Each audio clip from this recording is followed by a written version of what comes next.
Nakikita naman natin ang pagkakaisa. Makikita natin kung ano ang magandang itutulong ng ating pamuluhan buwan sa ating Panginoon. At buhat doon po sa nagkatag ng PMC Adventist Paradero. Dahil pinagpatuloy natin hanggang sa ngayon, tayo ay may maayos na pagkasamahan. Sana, sa pamuluhan ng ating Pangulo si Omer Suarez, ating pong pagtulong-tulungan na maging maayos, maging mas maayos pa ang ating samahan. At ganoon din po sa ating presidente ng Fiesta, na nagsalita kanina, hindi namin maintindihan kung anong sinabi. Bagamat, hindi namin maintindihan na kanyang sinabi, ang suporta ng BNC ay hindi mawawala. Ang suporta ng pamilya namin ay hindi mawawala sa ipagtatagumpay ng kanyang piyesta.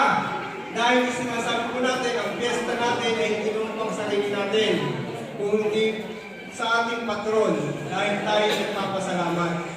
So,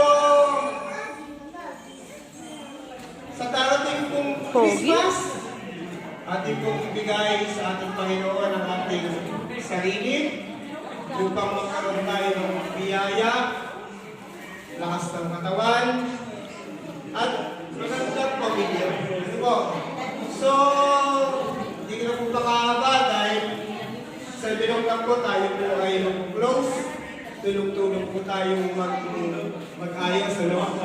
At pinabati ko rin yung aking Vice Presidente na si Paring Leo. Dahil kung hindi sa kanya, wala. Siguro ang BMC ay watak-watak pa yung magpipiesta. Ano po? Ito lagi na ang tumawag sa akin upang siya po ang tumawag sa akin upang buuin natin ang BMC.